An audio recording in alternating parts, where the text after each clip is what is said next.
You've heard of this before. This is the ideal gas law.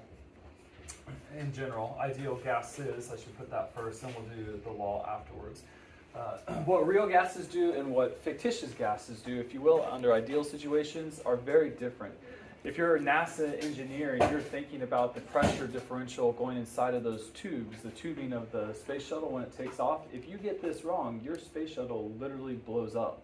Like 5 years of work, $5 billion, and people's lives and careers on the line, you got to get that right. So we're going to go ideally.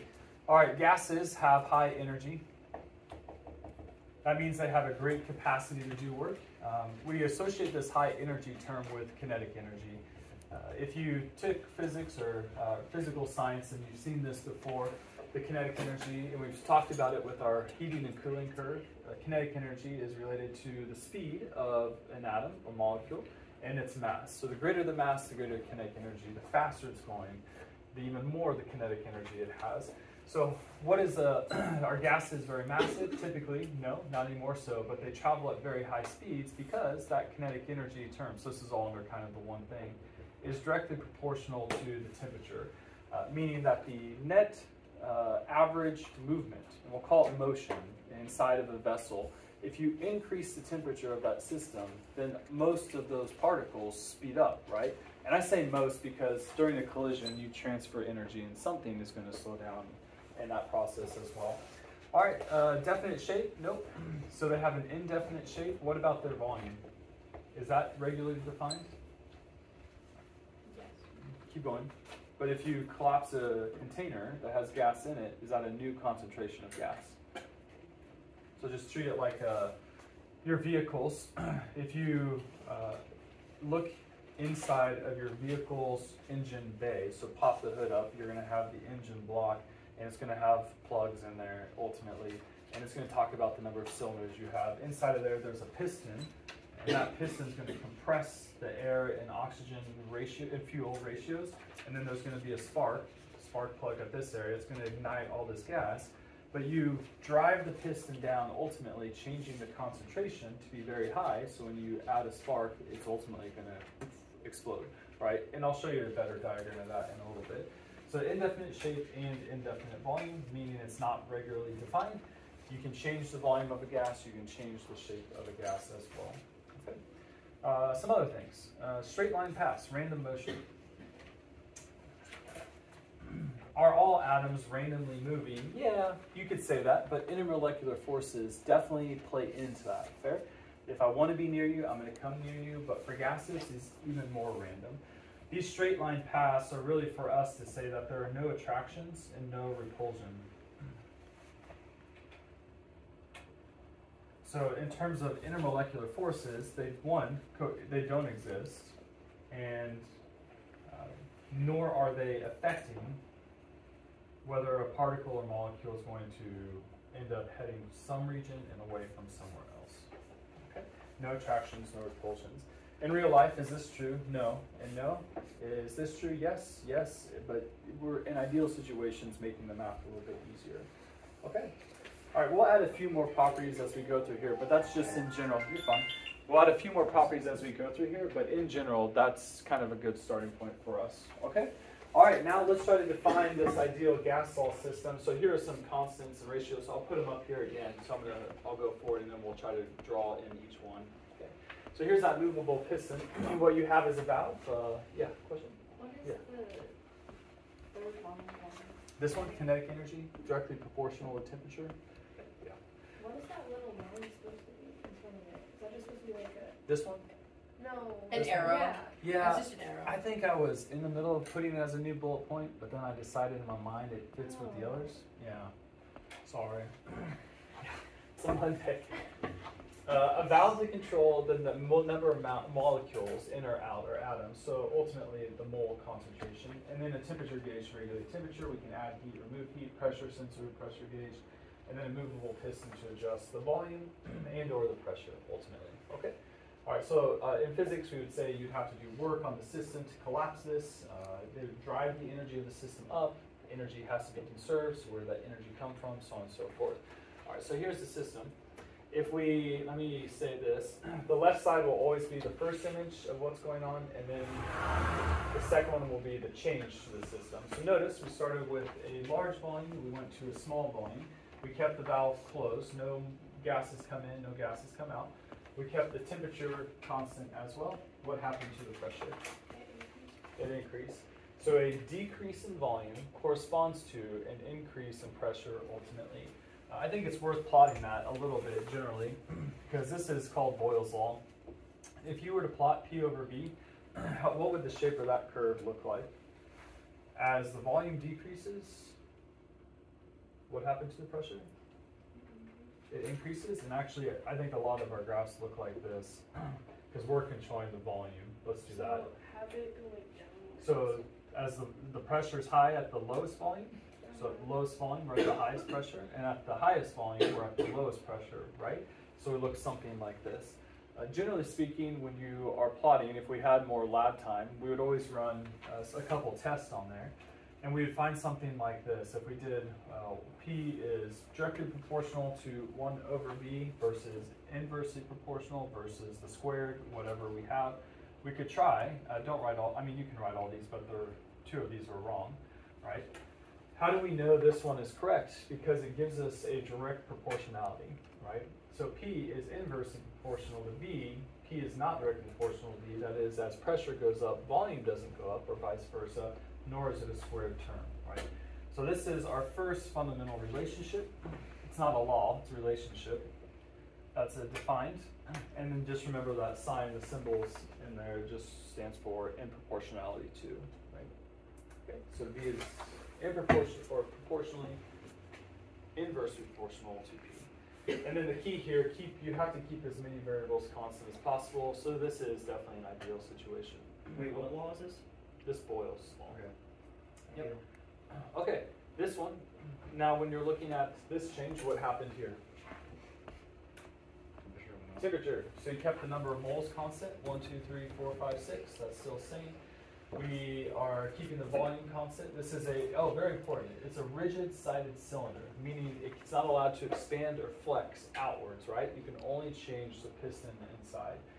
If the temperature was low and now the temperature is high, so red denoting fast molecules and blue denoting the slower, cooler molecules, notice our pressure sensor went from here to here. We saw a large increase in the overall pressure. Now, why does that happen? Heat expands gas. Keep going. Heat, temperature adds energy. Keep going. The particles. Yeah, keep going.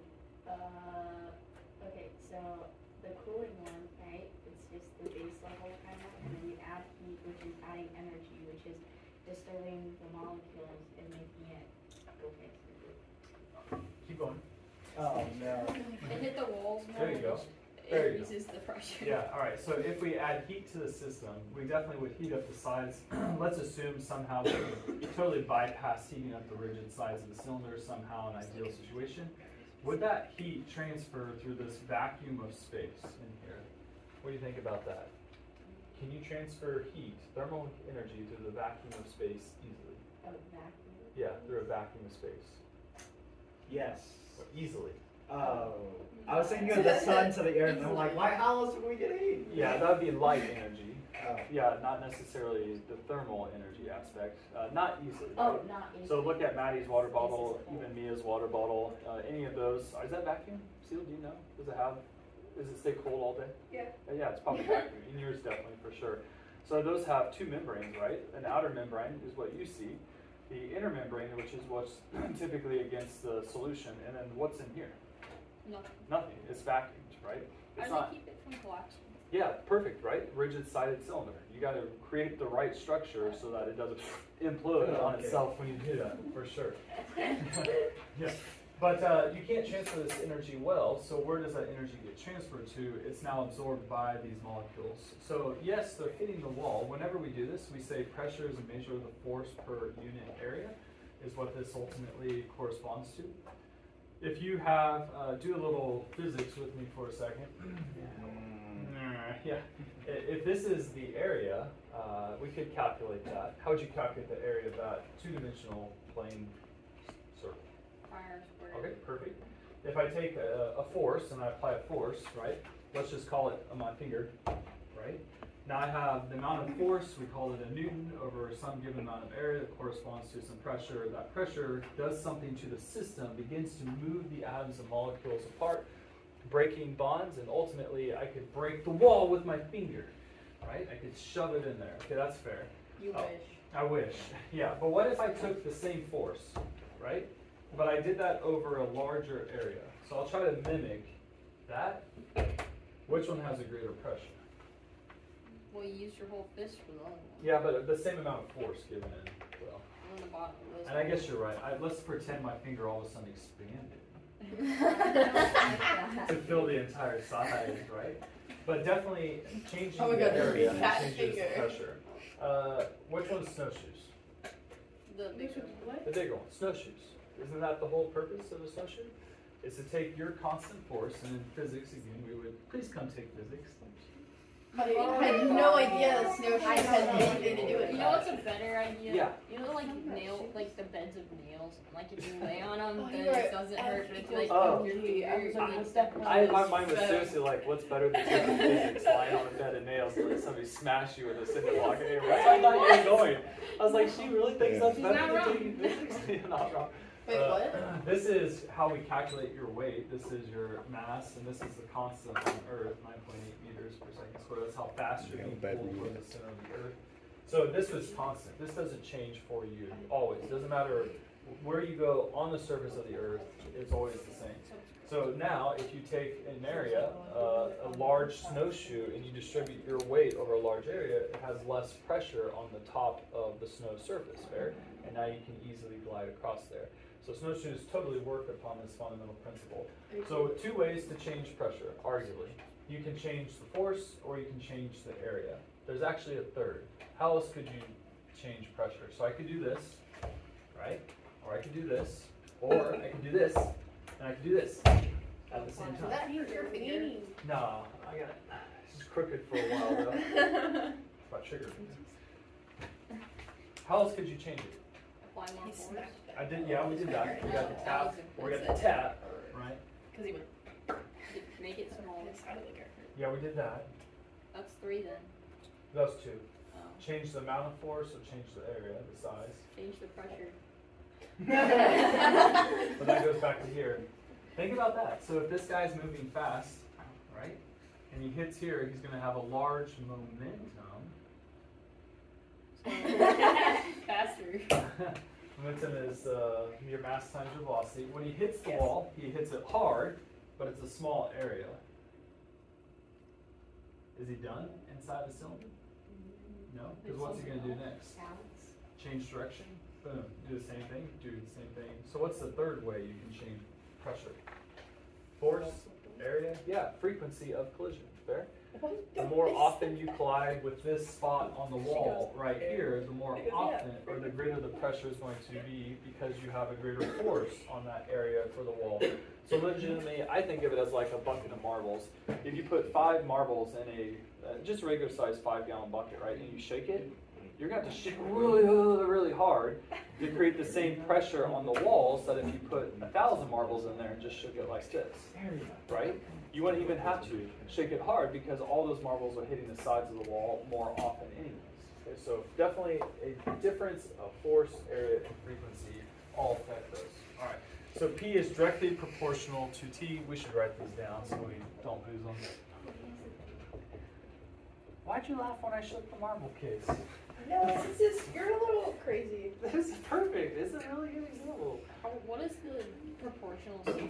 Like, if you made like a really neat, It looks like a exact sigma. shape, what's the Sigma. symbol? It's a sigma. It's a what? It's sigma. Oh, that does Yeah. not look like sigma. Yeah. Wait, what the hell? No, it Actually, looks it's like alpha. It's alpha. Sorry. Yeah, I was alpha. like, that looks like alpha, Alpha, not not sigma. sigma. You're Also, right. why are you writing it with like Sigma. 3 separate It's alpha. lines? Yeah. Why don't you just go? I just get excited. You know, it's an exciting thing. All right, here's the next one. V is directly proportional to T, which means that if we change the volume, we change the temperature, or vice versa, right? And I think we should say it that way. Change the temperature, you change the volume. So low temperature, high temperature, keep the number of moles constant. And now, why did this, let's say this. Why does the volume have to fluctuate? So you add energy to the system, you get more collisions per second that are happening at a greater force, therefore the pressure goes up, but we keep the pressure constant. How is that possible? The volume is. Yeah, there you go. If the pressure goes up, the volume needs to change to be able to compensate for that. Fair? So what's a good everyday example of this? Your car. Yeah, I mean true. But keep A going. can of pop. What do you mean though? Pressurized. Yeah, but doesn't your can of pop expand in the heat? Yeah. If you leave it in the garage, when you go out there, your can of, in the summertime, isn't it a little bigger, right? Oh, Yeah. the All of balloon warm in the heat they shrivel. Wait, which one? They're like you take a thing of balloon and Yeah. then you put it in the fridge and then you watch it. Yeah, yeah, it decreases with temperature, absolutely. So V is directly proportional to T. I think that's Like called flying in the Charles's fridge, you law. put it I on don't the leash. think you need to know those by name, but those, that's what they are. A few other ones here. P and N directly proportional to each other. Whoa, If whoa. you double the concentration of particles inside, so you went from 6 to 12, keeping everything else constant, what happens to the pressure? Is that because you're adding energy to the system? Are you having more collisions per second? What is that occurring? So why does the pressure go up when you add more moles? P and N. This is moles, sorry. Because there's more of them hitting on the sides. Yeah, but not harder though, right? Just more of them. That's just the bucket of marbles. You're just shaking like this. Wait, Yeah. wait. Can we just go back to the Charles's law? Yeah. P is direct proportional. B and T. Wait, so what's happening? More collisions per second because they're moving faster, and when they hit, they collide with a greater momentum. So they exert a greater force on the walls, ultimately because they're moving faster. So volume is more. Proportional to temperature, yeah. And N is number of moles. That's the other one. Okay. All right, and then I think we got one more here. V and N, directly proportional to one another.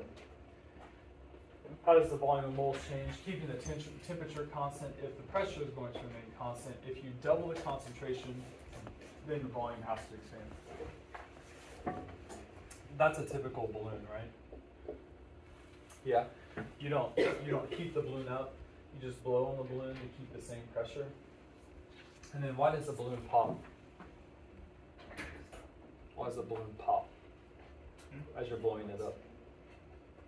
There's too much pressure inside. Looks like it and it can't contain it all, so The walls have reached their elastic limit. They're no longer allowed to expand, so it becomes a rigid sided cylinder at that point. As you increase the pressure inside, it deteriorates the membrane and creates a leak somewhere. Perfect. Okay, and now let's derive, those are our fundamental relationships. Let's put these together. P is inversely proportional to V. P is directly proportional to T. V is directly proportional to T. P is directly proportional to Should you write so N. many letters in here? And V is directly proportional to N as well. Okay, so here's what we have so far. I took all of these and I put them into one expression. If I include V on this side, if I wanted to multiply and get V on the opposite side, I would have PV is in proportionality to NT. Fair? Does this say V is directly proportional to N? If pressure and temperature are constant, right? If those don't change, V is directly proportional to T. Yeah? Right? P is directly proportional to N, P is directly proportional to T. What about P and V? Are they still inversely proportional to each other? What do you think? Don't overthink that. If I move V back to the other side, I get this expression. P is inversely proportional to V. Okay, so we have this. In math class, whenever you want to create, or not always, but oftentimes when you're trying to develop a fundamental working theory, right? So maybe Einstein knows this, and he says, let me put pen to paper and work out the math. This is now called the gas constant. So whenever you change a proportionality to an expression that has an equivalency in it, you now typically introduce some constant related there.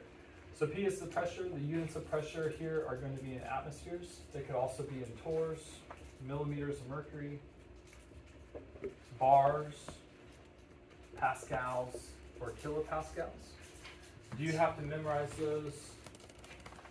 I don't know. Oh my I god. don't know.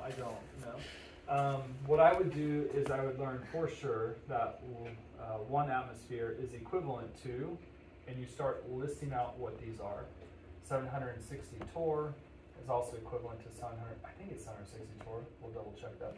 Millimeters of mercury, bars, I don't remember. Pascals is 101,325. And what's the difference between a kilopascal and a pascal? 1,000. 1,000? So who's bigger? Yeah, the prefix kilo is big, so if I have 101,000 pascals, how many kilopascals is that? 101.329. Yeah. So maybe in the back of your mind, walk away with some of those maybe, I guess. Wait. Yeah. Are those accurate? Yeah. I'll look it up. I don't remember the bar. Oh wait, I have the Is that 2 T's or is that an H? H. Okay, yeah. That's mercury. Yeah. yeah. This is your old school thermometer. You put that in your mouth, except for when it breaks, it's leaking mercury into your mouth. And so now they run off alcohol instead, which is way better. Torrs and bars are typically like meteorologists, scientists, atmospheres, industrial process, torrs and pascals. Just depends on. I can't tell you all One these numbers atom are correct. equals 760 torr, but Do it you have also the equals bar one? 760. I don't have. I think so. I'm pretty sure it is. Volume is in liters. Could you put it in milliliters? Sure, but why? It's kind of the question, but you could. I don't have the bar one, but I can tell you all the numbers up there that are correct. Nice. Moles is in. I don't T know if I can is answer that. Mine only goes to 101. mole Kelvin. Kelvin and Celsius. But typically one or the other. I think just as a side note here for Kelvin and Celsius, if you have a Kelvin scale and a Celsius scale, right? If you're at 0 degrees, let's put 0 degrees Celsius here. What's your Kelvin? So Kelvin is 0 degrees Celsius plus 273. So what is it? 0 Celsius? 273.15. 273.15. Okay. What's 0 Kelvin? Absolute zero. Which is what Celsius? A really big negative. Negative 273. Okay. Oh well, that would make sense. The cool thing about this is every time you go up a degree Celsius, you go up 1 Kelvin. 1 degree Celsius, 1 Kelvin. 1 degree Celsius, 1 Kelvin. If you do that in Fahrenheit, that's not true. You go up by 9/5 every time you go up a degree, right? So this literally just be 1 degree difference of Celsius, and this is just 1 Kelvin difference as well. Right? So in terms of using these, if you use Celsius and you don't change the unit, you're fine, because it's the same thing as Kelvin in terms of the magnitude of the degree sign. Yeah. Question? Somebody have a question? Oh, I was just saying Fahrenheit, that temperature system was based off of what people felt like the temperature was. Nice. No, not nice. No. Why do we use Fahrenheit? We are the only one that uses Fahrenheit. It doesn't Surely make sense. because we want to go despite Britain. Despite We're that. just, America's just an ignorant, rebellious Literally son. why we have a whole different system, despite. Here's the value of R. Filed this way. This is one of these 3. Oh look, it got erased. One of these 3 that we're talking about. This is the ideal gas law here. Memorize that for sure. Ideal gas law. Pivner, not to be confused with pervert. Oh, What? Wow. If I say that to you, you'll never forget. And that's what I was going for. Is the dramatic. I often say it like We this. will never PV forget it equals- as Herbert's law now. You won't. You'll be like, even if you don't know the variables, Pivner is what it's called. PV equals. What's the R? That's the ideal gas constant. Depending on which units you use, Don't forget her. yeah. Depending on which units you use in here for V, N, T, and P, the ideal gas constant will have different units as well. But it has the same effect on the calculation because it is a constant, literally, right? You can't have it be affecting the calculation a different way. Do you need to memorize that? I don't know. I'd say go ahead and memorize this one, 0.08206 liters ATM per mole Kelvin. Let's check and make sure those units all work. No, that's just this top part here. Let's make sure the units actually come out that. Hey. That was rude. Is this true? R is PV over NT based on the pivot? Looks right. Is that like L period atoms? What? Is it liters times atoms? Yeah, That so is these are units. Atmosphere. ATMs, liters, Yeah, yeah, moles, Kelvin, and this is just the multiplication symbol, right, Oh, the dot. okay. So those are derived units for ideal gas constant here. Again, if you had temperature in Celsius, now you have degrees Celsius, but is the number the same? If you're in milliliters, right, now you need a little bit different value, so on and so forth. Okay. All right, when do you use this? This is the most important part. Don't miss it. Seriously. When do you use this equation in gas laws? If you have one gas that you're trying to deal with, you can have a question that talks about 50 different gases, but if information is only given to you about one gas with one set of conditions, meaning things are not changing, then use the ideal gas constant. All right, let's do an example. I think we're done with the screen here.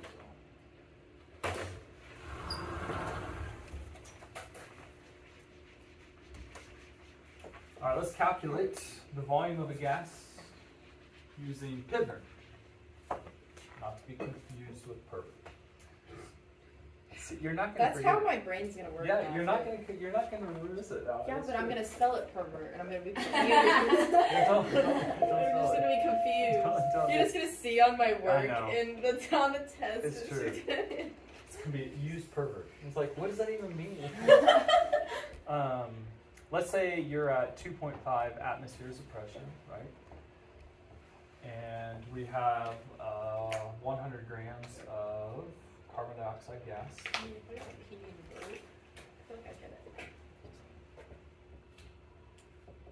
Here's our gas constant, usually 10 per mole Kelvin. And temperature is, let's say, 50 degrees Celsius. I can't stress this part enough. Let me step back. The actual number can be different, although it has the same effect. There are 5 to 10 different R values. We have to look those up, or I'll give them to you on an assessment. You won't have to memorize all 10 of them. Okay. We need to make sure units cancel here, so we need to convert grams to moles, because we need N to be in moles. And since we have Kelvin, let's just go ahead and put this in Kelvin as well, since we need our units all cancel. And then this is just algebra 1 solving for one variable, okay? All right, how do we convert grams to moles? Yep, so molecular mass. 48, right? Ish. I think. So there's our conversion here. Our Celsius is 50 degrees Celsius plus 273.15. Use the 0.15. That gets us to Kelvin. Keep your R value the same. Can somebody get us a V here? What do we get for V?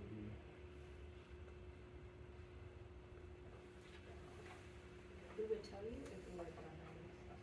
Yeah. This will all be Kelvin now. That's going to cancel.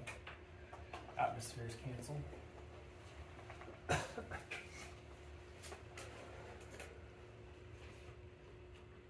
Are you wanting it in kelvins? It's going to come out in liters, actually. No, are you wanting this Oh, yeah. Celsius Yeah, in kelvins? yeah, we need this cancel out.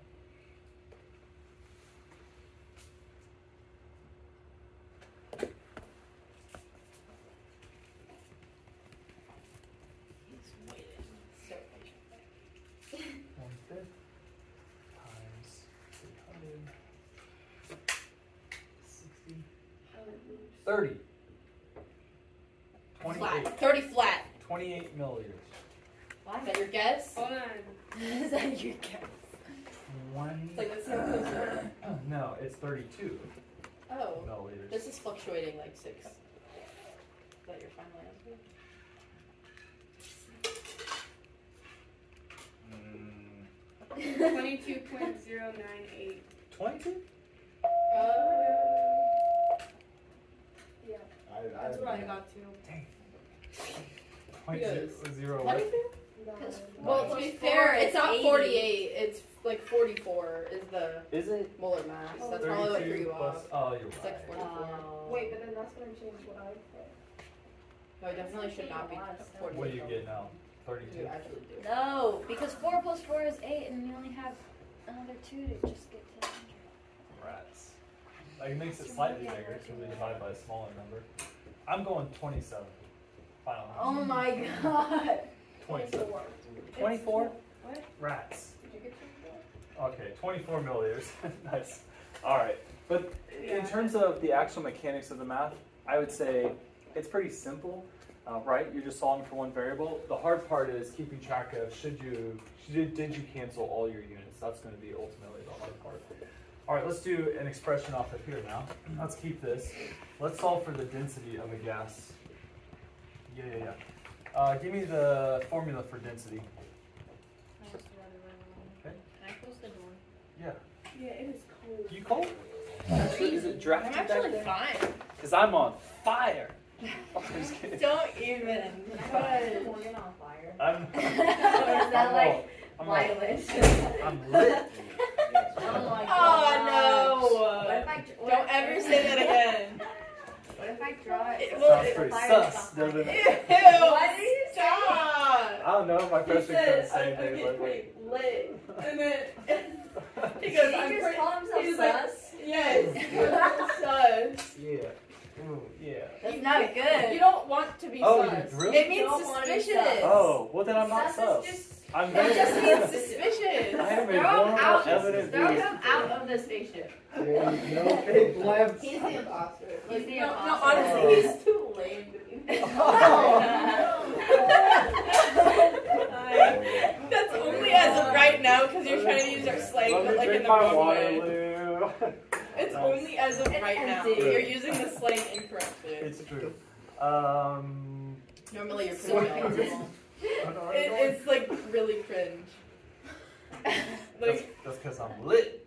stop! Really worse. You're not helping your situation. What is this symbol? Like the equals to m over v. I just, Density. yeah, I'm just Okay. writing some general formulas Oh, here. it Alright, to get Density. to moles, you do this. Is this the same thing? Does that still work? Yeah. Grams over grams. If you write grams divided by grams per mole, it's the same thing as saying moles? Yes. Alright, that's fair. Let's insert that here though. So let's do PV equals grams divided by grams per mole, because that's the same thing as moles, right? RT. And then let's derive density from this. We need mass divided by volume. The variable V needs to be on the denominator. The variable G needs to be on the numerator. So let's do some reworking here. So this is P times grams per mole divided by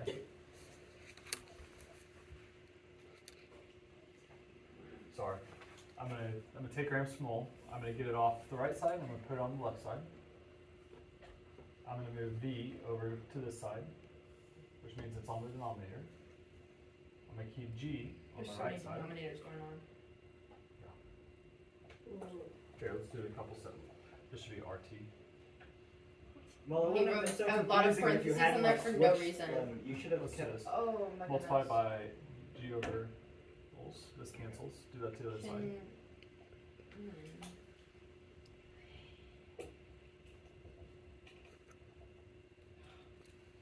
We have that. Divided by V. There's a lot of different variables going on here. There are. Do you get it? Yeah. Right? And then divide by RT.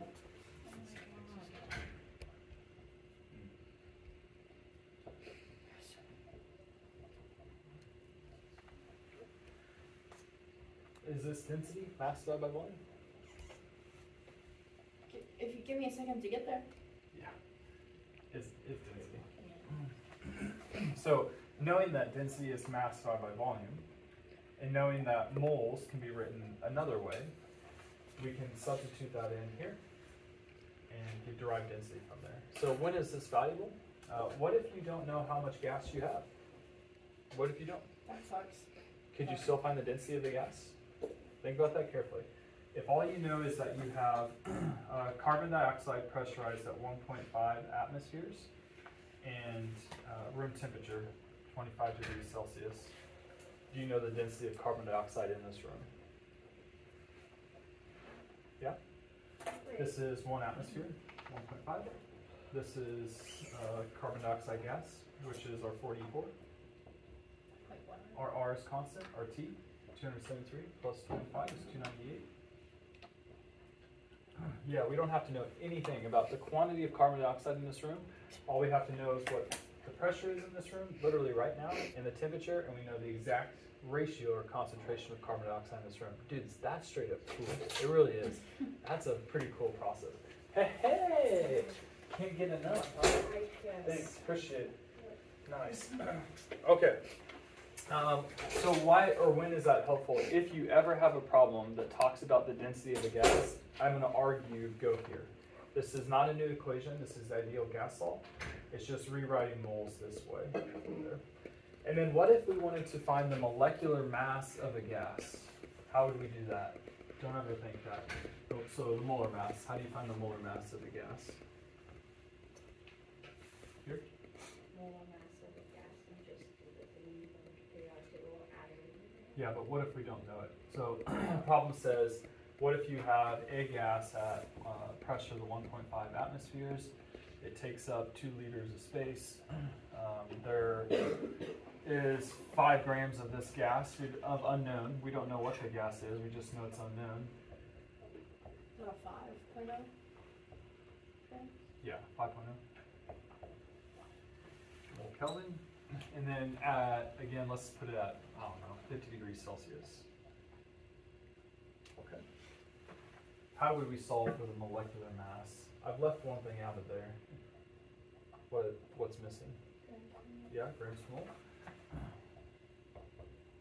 So do you know what this gas is? We can figure it out. Yeah, you could find this, and then what would you do with that? How do you tell me the actual name of the gas, though? Don't overthink that either. You look for what? Yeah, that's it. You just go up there and you're like, wow, if I add those 2 numbers together and add this, I get that species, and it's, oh, it comes out to be N2O, right? 2 nitrogens and oxygen, or something like that. So you would compare this value to the molecular mass of that value. It should be pretty quickly evident.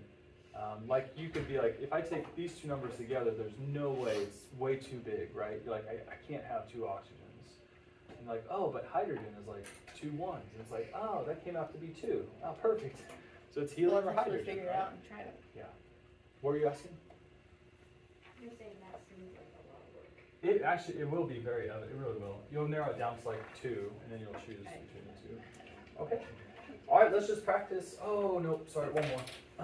One more. Yeah, I thought sorry. we were What are we doing doing that. now? We didn't even do the one that you wrote up there. Oh, would you? Well, I just made it up. I don't know if it actually comes up to anything. What did you get though? I made up those numbers. Something.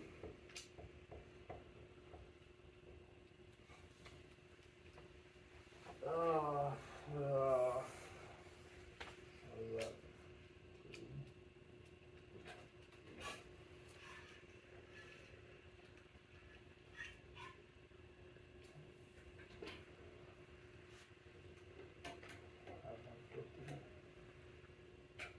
Fitty. 51. Did you just say 50? 50. Yeah, because I'm lit. Oh, That's my like God. children. When can we start throwing pencils at me? You can't. Is it, what is it? Does it come out to be something? 50-ish? 44. You convert that to Kelvin? You convert that to Kelvin? Dang it. Alright, 44. So what would that be? Hey, carbon dioxide. Does it actually work out? Oh my god. What's up? It's 44.09. Oh, that's carbon dioxide. For You're like sure. off by like 0.19. Straight up. Classy right there. Close enough. Yeah. That's kind of funny. Does R equal R? Yes. I mean, yeah. Yeah. Under all conditions? No. No. No, think about that carefully. If R is a constant, under all conditions is R equal to R. Oh, yeah. Yeah. If Because it's the a constant, conditions don't change. that's the too. definition of a Yeah, constant. yeah, yeah. Yeah. Let's solve for R here. R equals what? Help me out here. A lot. What does it equal? NT over PV. What? No, PV over No, Okay. NT over PV. No, What? You divide by N. No, and 'cause T you- and R on one side. Oh wait. No, because yeah, So let's assume you have one set of conditions. it would. Because I was thinking that you. I'll put that divide as one, R just one and set of then conditions. Yeah, it was. So gonna be a long R1 process. is equal to P1 V1 over N1 T1. R2 is equal to what? P2, B2, N2, T2. So you could just do this for a second set of conditions, right? So these, don't memorize that. You can derive that. So still only you have this, and when you need to, make that grams divided by grams per mole. All right, so that's where you've got so far. Now we have our combined gas law, which is this. When do you use this? Take a guess. It's there for you. And you have to understand for when you have to find one. When you have two different gases. Maybe. This would, one set of conditions, this is a second set of conditions. So if you have a given initial pressure, let's call it 118, you keep the vessel, the size of the volume of the container constant, so like Mina's water bottle that's not able to be expanded or contracted. But she takes it and takes a syringe and pumps some air into or blows into it, right? Let's say increases the pressure to 1.5 atmospheres. The temperature remains constant. It's in this room. Could we calculate how many moles of gas were put into there? Yeah, absolutely, right? So this would now simplify to just P over N is equal to P over N. And we should write that. Okay, that's combined gas law. And then the last one is the total pressure. So this is the three. Dudes, all week, look at my bicep right now. What? I know. I kid you don't not. like That started Friday night. Seriously, no. It started Saturday. It's been twitching non-stop for 2 days. It's so I annoying. thought you were just trying to like show No. off your bicep. I or mean, something. I was like, what are you It's been doing? doing that for 2 days straight. I'm so tired of it. I really am. Come on! I've been like trying to rub it out. It's just not working. I think what it is I was sawing a branch and I was in this weird, awkward, I was up in a tree and I really didn't have the leverage. I was holding on with my legs and arm like this, hanging out the side. And because of the angle, I didn't want it to smash me. And so I was like in this weird, awkward position. And I think I was using all bicep instead of anything in the back. I think I just am old and out of shape. And now my body's like, hey, you did something finally. I feel like anything that's slightly wrong with you, you're like, all right, I'm old. Yeah. So you blame it on Does age, your but bicep you're literally twitch, though? 35. Does your body, yeah. You are not old. I'm halfway to 70. Basically. What does that mean? You still have 35 more years before you hit 70. You are not old. Those 35. I feel like that's an insult to my parents who are At literally this point, man. 17 years older than you are. It's true. I was like, my parents are old. If you were kissing. Oh my gosh. This is how we say total pressure. Find P1. Not a big deal, right? We could solve for that again. Wait. Wait, P. There's a lot Or going PT. on. Oh, PT. Oh. Yeah, your total pressure is equivalent to. I was like, is it PT or P1 plus P2? I was like, Oh, you're I'm just like, how's that even multiplying it possible? over and How over can again. equal P1 Very plus similar to something else? Hess's law, right? The summation of the Wait, are you individual adding or is it PT? It's PT. You're adding P1 to P2, P3, all of them. So P1 is equal to nRT over V, right? Those are all ones. And then P2 is also equal to nRT over V, so on and so forth. Okay. One of the general property, I guess you go back to the very beginning where you took your notes over the ideal gas laws, is in an ideal gas law situation, if each of you legitimately are a different type of gas in this closed room, you would act like nobody else is here. That is a property of ideal gases. One gas is independent of all the other gases. So you'd be the only person in this room, even though you're not the only person in this room. Let's make this a little more complex. Just see if we can simplify it again. So this is N1R T1 over V1 plus N2R T2 over V2 plus ...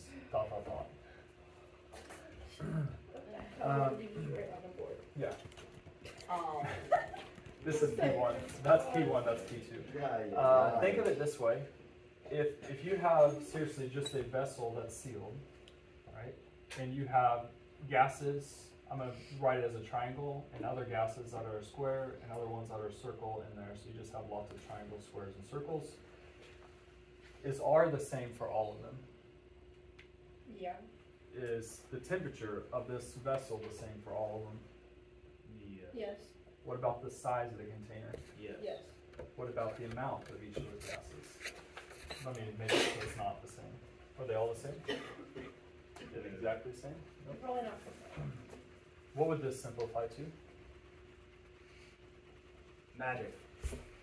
Oh. Science.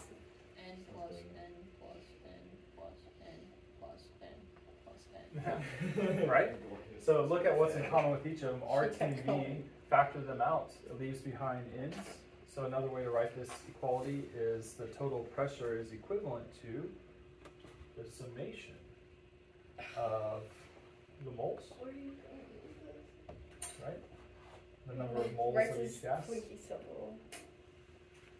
How do I do that? For each gas. I feel like you tried to write Times. like a lightning bolt, but you did it wrong. RT over V. Ah!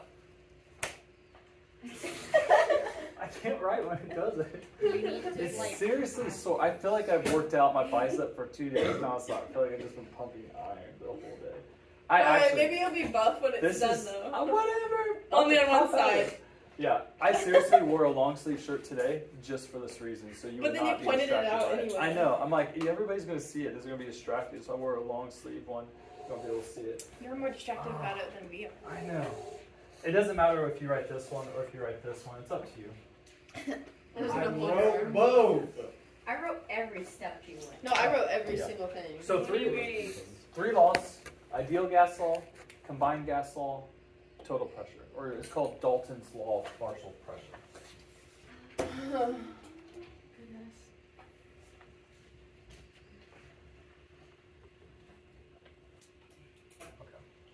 All right, let's practice. Wait. Your last one, Yeah. RT over V, Yeah. and then times the summation. Yeah. Of number of moles of each gas. I feel like we should talk about other things, like what are we doing on Wednesday, Thursday, Friday? Gas laws. Just gas laws? Well, What is the test of? we'll do a quiz on Wednesday.